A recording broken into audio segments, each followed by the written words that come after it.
Foreign education ಯೋಚನೆ ಮಾಡ್ತಾ ಇದ್ದೀರಾ? ವಿಶ್ವದ 125ಕ್ಕೂ ಅಧಿಕ ಪ್ರಮುಖ ಯೂನಿವರ್ಸಿಟಿಗಳನ್ನ ಬೆಂಗಳೂರಲ್ಲೇ ಭೇಟಿ ಮಾಡೋ ಅವಕಾಶ ತಂದಿದೆ ಗ್ಲೋಬಲ್ ಡಿಗ್ರಿ ಸಂಸ್ಥೆ. Hotel Taj, MG road, Bengaluru. November 8 ಬೆಳಿಗ್ಗೆ 11 ಗಂಟೆಯಿಂದ ಸಂಜೆ 5 ಗಂಟೆವರೆಗೆ.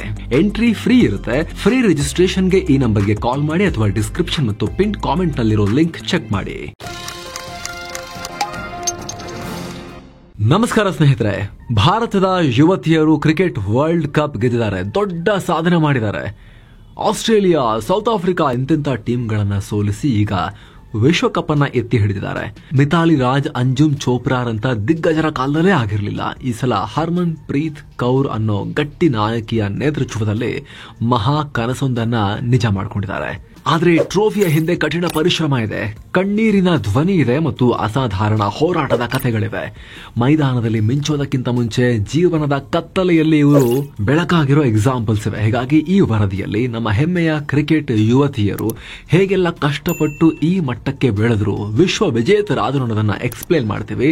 ಕಡತನಕ ಮಿಸ್ ಮಾಡದೆ ನೋಡಿ ಈ ಅದ್ಭುತ ಸ್ಟೋರಿಯನ್ನ. ಶಫಾಲಿ ವರ್ಮಾ, ಗಂಡು ಮಕ್ಕಳ ನಡುವೆ ಬೆಳೆದ ಬ್ಯಾಟರ್ ಶಫಾಲಿ ವರ್ಮಾ. ಈ ಹೆಸರು ಈಗ ಎಲ್ಲರ ಬಾಯಲ್ಲಿದೆ.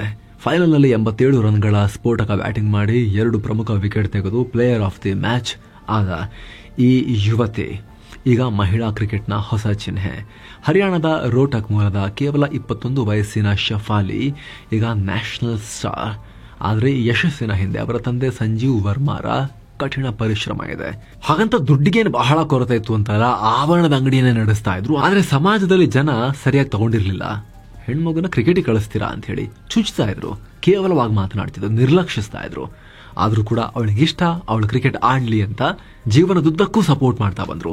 ತಾವೇ ಶಫಾಲಿಗೆ ಟ್ರೈನಿಂಗ್ ಕೊಟ್ರು. ಇಂಥ ಶಫಾಲಿ ಕ್ರಿಕೆಟ್ಗೆ ಬಂದಿದ್ದು ಅಚಾನಕ್ಕಾಗಿ ಸ್ನೇಹಿತರೆ. ಚಿಕ್ಕಂದಿನಿಂದಲೇ ಕ್ರಿಕೆಟ್ ಮೇಲೆ ಅಟ್ರಾಕ್ಷನ್ ಇತ್ತು, ತಂದೆಯ ಸಪೋರ್ಟ್ ಕೂಡ ಇತ್ತು. ಸೋದರ ಸಾಹಿಲ್ ಆಲ್ರೆಡಿ ಕ್ರಿಕೆಟ್ ಪಟುವಾಗಿದ್ರು. ಆದರೆ ಕ್ರಿಕೆಟ್ ಗಂಡು ಮಕ್ಕಳಿಗೆ ಮಾತ್ರ ಮೀಸಲು ಅನ್ನೋ ಅಲಿಖಿತ ನಿಯಮ ಇದ್ದಿದ್ರಿಂದ ಆಡೋಕೆ ಹೆಚ್ಚಿನ ಅವಕಾಶ ಸಿಗ್ತಿರ್ಲಿಲ್ಲ. ಹೀಗಿರುವಾಗ ಅಂಡರ್-12 ಮ್ಯಾಚ್ ಒಂದರಲ್ಲಿ ಹುಷಾರಿಲ್ಲ ಅಂತ ಸಾಹಿಲ್ ಆಡಕ್ಕಾಗಿರ್ಲಿಲ್ಲ. ಇದನ್ನ ಅಡ್ವಾಂಟೇಜ್ ಆಗಿ ತಗೊಂಡ ಶಫಾಲಿ ಅಣ್ಣನ ಜರ್ಸಿ ಧರಿಸಿ ಇವರು ಆಡಿದ್ರು. ಇದಕ್ಕಾಗಿ ತಂದೆ ಸಂಜೀವ್ ಕೂಡ ಮೊದಲೇ ತಯಾರಿ ನಡೆಸಿದ್ರು. ಶಫಾಲಿ ಹೆಣ್ಣು ಅಂತ ಗೊತ್ತಾಗಬಾರ್ದು ಅಂತ ಗಂಡು ಮಕ್ಕಳಂತೆ ಕಟ್ಟಿಂಗ್ ಕೂಡ ಮಾಡಿಸಿದ್ರು. ಅಲ್ಲದೆ ನೋಡೋಕೆ ಶಫಾಲಿ ಸೇಮ್ ಅಣ್ಣನ ಹಾಗೆ ಕಾಣಿಸ್ತಾ ಇದ್ರು. ಹೀಗಾಗಿ ಒಂದಿಡೀ ಪಂದ್ಯ ಆಡಿದ್ರು. ಎದುರಾಳಿ ತಂಡಕ್ಕೆ ಡೌಟೇ ಬಂದಿರಲಿಲ್ಲ.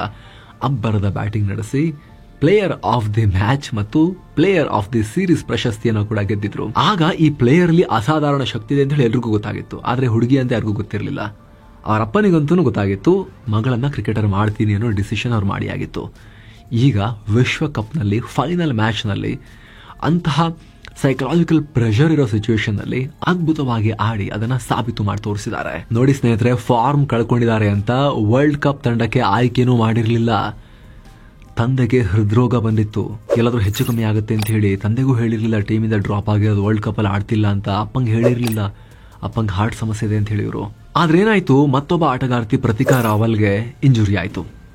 ಹಾಗಾಗಿ ಶಫಾಲಿಗೆ ಟೀಮ್ನಲ್ಲಿ ಸ್ಥಾನ ಕೊಡಲಾಗಿತ್ತು. ಸಿಕ್ಕ ಅವಕಾಶವನ್ನ ಅದ್ಭುತವಾಗಿ ಯೂಸ್ ಮಾಡಿಕೊಂಡ ಶಫಾಲಿ ಫೈನಲಿ ಬ್ಯಾಟ್ ಮತ್ತು ಬಾಲ್ ಎರಡರ ಮೂಲಕವೂ ಅದ್ಭುತವಾಗಿ ಕಂಬ್ಯಾಕ್ ಮಾಡಿದ್ದಾರೆ. ಹರ್ಮನ್ ಪ್ರೀತ್ ಕೌರ್ ತಾಯಿಗೆ ಕೊಟ್ಟ ಮಾತು ನಿಜ ಮಾಡಿದ ನಾಯಕಿ. 2009ರಿಂದಲೇ ಭಾರತದ ಪರ ಆಡ್ತಾ ಇರೋ Harmanpreet Kaur senior player in the team.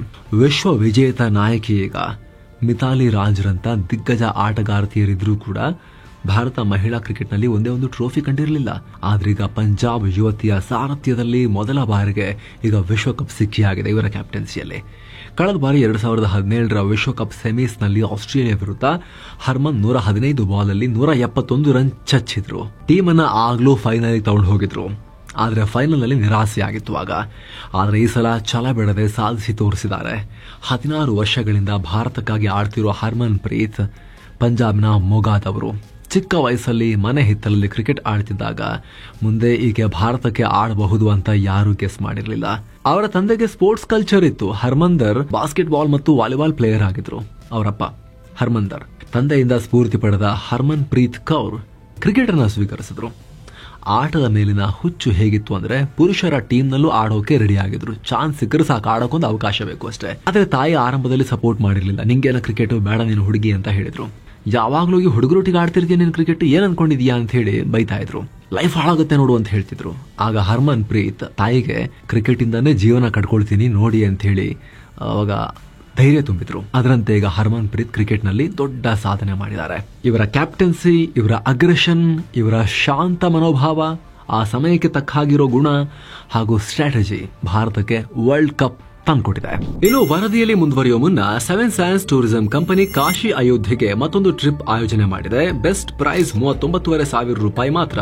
Kashi Ayodhya Triveni Sangam Gaya Bodh Gaya 4 night 5 days trip ಇದು. ಫ್ಲೈಟ್ ಟಿಕೆಟ್ಸ್ 3 ಸ್ಟಾರ್ ಹೋಟೆಲ್ ನಲ್ಲಿಷ್ಟೇ. ಆಲ್ ಮೀಲ್ಸ್, ದೇವರ ದರ್ಶನ, ಎಸಿ ಟ್ರಾನ್ಸ್ಪೋರ್ಟ್ ವ್ಯವಸ್ಥೆ, ಬೋಟಿಂಗ್ ಮತ್ತು auto charges, 24/7 Kannada tour manager ಸೌಲಭ್ಯ, ಹಾಗೆ ಹಿರಿಯ ನಾಗರಿಕರಿಗೆ ವಿಶೇಷ ಕೇರ್ ಕೂಡ ಇರುತ್ತೆ. ಇದೆಲ್ಲ ಇನ್ಕ್ಲೂಸಿವ್ ಪ್ಯಾಕೇಜ್ ಇದು. ಹೊರಡೋ ದಿನ ಡಿಸೆಂಬರ್ 3, 2025. ಕೆಲವೇ ಸೀಟುಗಳು ಲಭ್ಯ. ಆಸಕ್ತರು ಈ ನಂಬರ್ಗೆ ಕಾಲ್ ಮಾಡಿ ನಿಮ್ಮ ಸೀಟನ್ನ ಕೂಡ ಬುಕ್ ಮಾಡಿ. ಬನ್ನಿ ಈಗ ವರದಿಯಲ್ಲಿ ಮುಂದುವರಿಯೋಣ. ಅಣ್ಣನ ತಪ್ಪಿನಿಂದ ಕ್ರಿಕೆಟರ್ ಆದ ದೀಪ್ತಿ.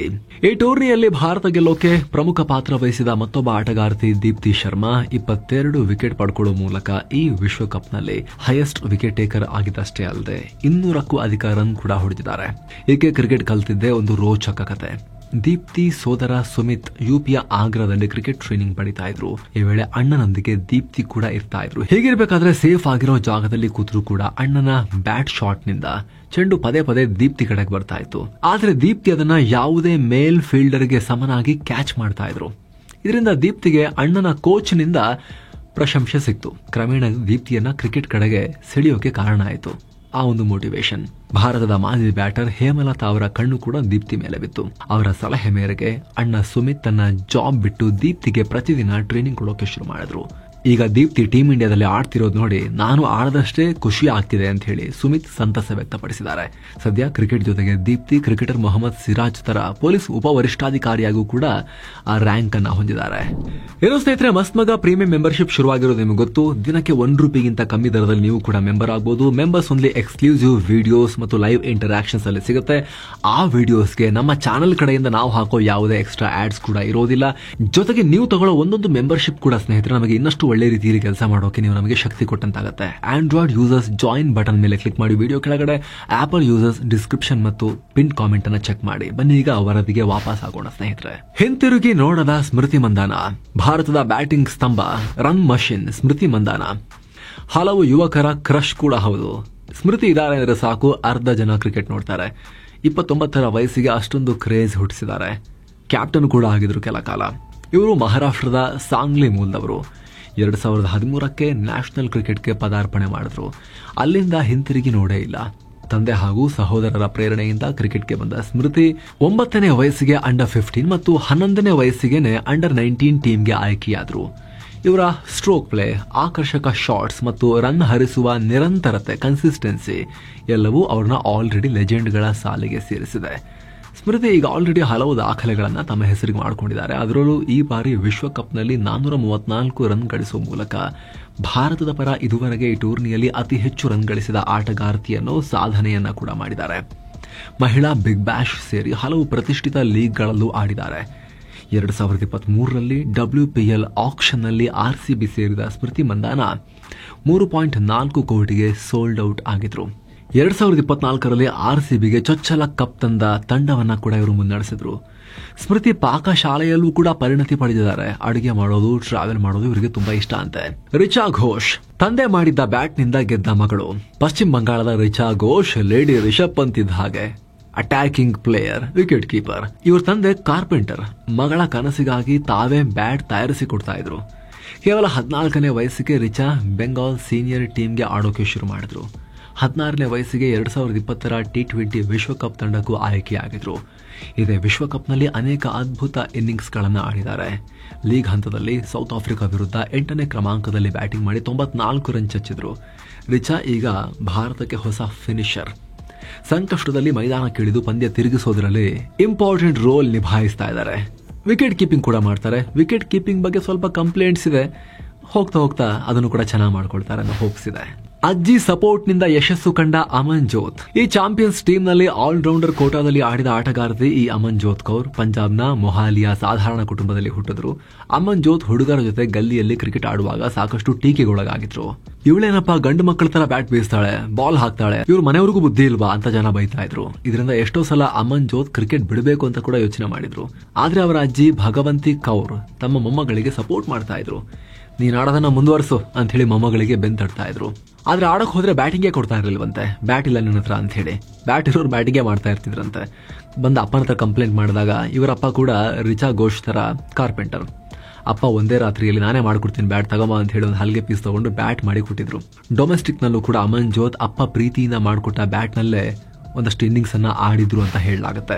ಅಪ್ಪನ ಕನಸು ಈಡೇರಿಸಿದ ರೇಣುಕಾ ಸಿಂಗ್ ಠಾಕೂರ್. ಈ ಭಾರತ ಟೀಮ್ ನಲ್ಲಿ ಪ್ರಮುಖ ವೇಗಿ ಅನಿಸಿಕೊಂಡಿರೋ ರೇಣುಕಾ ಸಿಂಗ್ ಹುಟ್ಟಿದ್ದು ಹಿಮಾಚಲ ಪ್ರದೇಶದ ಶಿಮ್ಲಾ ಜಿಲ್ಲೆಯ ಪಾರ್ಸಾ ಅನ್ನೋ ಹಳ್ಳಿಯಲ್ಲಿ. ತಂದೆ ಕೆಹಾರ್ ಸಿಂಗ್ ಠಾಕೂರ್ ಓರ್ವ ಸರ್ಕಾರಿ ನೌಕರ. ಕ್ರಿಕೆಟ್ ಮೇಲೆ ತುಂಬಾ ಇಂಟ್ರೆಸ್ಟ್ ಹೊಂದಿದ್ರು. ತಮ್ಮ ಮಗ ಓರ್ವ ಕ್ರಿಕೆಟ್ ಪ್ಲೇಯರ್ ಆಗಬೇಕು ಅಂತ ಕನಸು ಕಟ್ಕೊಂಡಿದ್ರು. ಅದಕ್ಕಾಗಿ ಮಗನಿಗೆ ಕ್ರಿಕೆಟಿಗ ವಿನೋದ್ ಕಾಂಬ್ಳೆ ಹೆಸರಿಟ್ಟಿದ್ರು. ಆದ್ರೆ ಅವರು ರೇಣುಕಾ 3 ವರ್ಷದವರಿದ್ದಾಗಲೇ ಮೃತಪಟ್ಟರು. ಅಪ್ಪನ ಸರ್ಕಾರಿ ಉದ್ಯೋಗದ ಜವಾಬ್ದಾರಿ ತಾಯಿ ಹೆಗಲಿಗಿತ್ತು. ರೇಣುಕಾ ಅಂಕಲ್ ಭೂಪಿಂದರ್ ಸಿಂಗ್ ದೈಹಿಕ ಶಿಕ್ಷಕ ಆಗಿದ್ರಿಂದ ರೇಣುಕಾಗೆ ಸ್ಪೋರ್ಟ್ಸ್ ನಲ್ಲಿ ಸಪೋರ್ಟ್ ಮಾಡಿದ್ರು. ರೇಣುಕಾ ಧರ್ಮಶಾಲಾದ ಕ್ರಿಕೆಟ್ ಅಕಾಡೆಮಿಗೆ ಜಾಯ್ನ್ ಆಗಿ ಟ್ರೈನಿಂಗ್ ಪಡೆದ್ರು. ಬೆಟ್ಟ ಗುಡ್ಡದ ವಾತಾವರಣದಲ್ಲಿ ಬೆಳೆದ ರೇಣುಕಾ ಮಾನಸಿಕವಾಗೂ ದೈಹಿಕವಾಗೂ ಫಿಟ್ ಆಗಿದ್ರು. ಹೀಗಾಗಿ ವೇಗವಾಗಿ ಬೌಲಿಂಗ್ ಮಾಡೋದನ್ನ ಕಲ್ತರು. ಈಗ ಭಾರತದ ಲೀಡ್ ಬೌಲರ್ ಆಗಿ ಯಶಸ್ಸಿಗೆ ಕೊಡುಗೆ ಕೊಡ್ತಾ ಇದ್ದಾರೆ. ಸೋ ಫ್ರೆಂಡ್ಸ್, ಇದಾಗಿತ್ತು ಭಾರತದ ಹೊಸ ಸೂಪರ್ ಸ್ಟಾರ್ಗಳ ಸ್ಟೋರಿ. ಇವರು ಸ್ಟಾರ್ಗಳೇ ಆಗಿದ್ರು, ಆದರೆ ಈ ವಿಶ್ವಕಪ್ನ ಬೆಳಕಿನಲ್ಲಿ ಆ ಸ್ಟಾರ್ಗಳು ಈಗ ಜೋರಾಗಿ ಮಿನುಗ್ತಾ ಇದ್ದಾರೆ. ಭಾರತದಲ್ಲಿ ಹಿಂದೆ ಪುರುಷರ ಕ್ರಿಕೆಟ್ ಕೂಡ ಅಷ್ಟೊಂದು ಫೇಮಸ್ ಇರಲಿಲ್ಲ. ಯಾವಾಗ ಫೇಮಸ್ ಆಯಿತು? ಕಪಿಲ್ ದೇವ್ ಅವರು ಆ ವಿಶ್ವಕಪ್ ಗೆದ್ಕೊಂಡ್ ಬಂದ್ರಲ್ಲ ತಮ್ಮ ಟೀಮ್ ಜೊತೆ ಹೋಗಿ, ಆವಾಗಿಂದ ಕ್ರಿಕೆಟ್ ಬೇರೆ ಲೆವೆಲ್ಗೆ ಹೋಯ್ತು. ಈಗ ಭಾರತದ ಯುವತಿಯರ ಕ್ರಿಕೆಟ್ಗೂ ಕೂಡ ಅದೇ ಮೂಮೆಂಟ್ ಬಂದಿದೆ. ಮಹಿಳಾ ಕ್ರಿಕೆಟ್ ಅನ್ನ ನಿನ್ನೆ ಇಡೀ ದೇಶ ನೋಡಿದೆ. ಹೊಸ ಸೂಪರ್ ಸ್ಟಾರ್ಗಳು ಮಹಿಳಾ ಕ್ರಿಕೆಟ್ನಲ್ಲೂ ಕೂಡ ಹುಟ್ಟುಕೊಂಡಿದ್ದಾರೆ.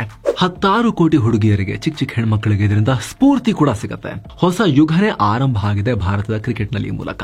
ನಿಮಗೆ ಅನ್ಸುತ್ತೆ? ಕಾಮೆಂಟ್ ಮಾಡಿ ತಿಳಿಸಿ. Thank you so much. ಆಗ್ಲೇ ಹೇಳಿದ ಮಸ್ಮಗ ಪ್ರೀಮಿಯಂ ಮೆಂಬರ್ಶಿಪ್ ನಲ್ಲಿ ಆಸಕ್ತಿ ಇರೋರು ಅದನ್ನ ಕನ್ಸಿಡರ್ ಮಾಡಬಹುದು. ನಮಸ್ತೆ ಸ್ನೇಹಿತರೆ.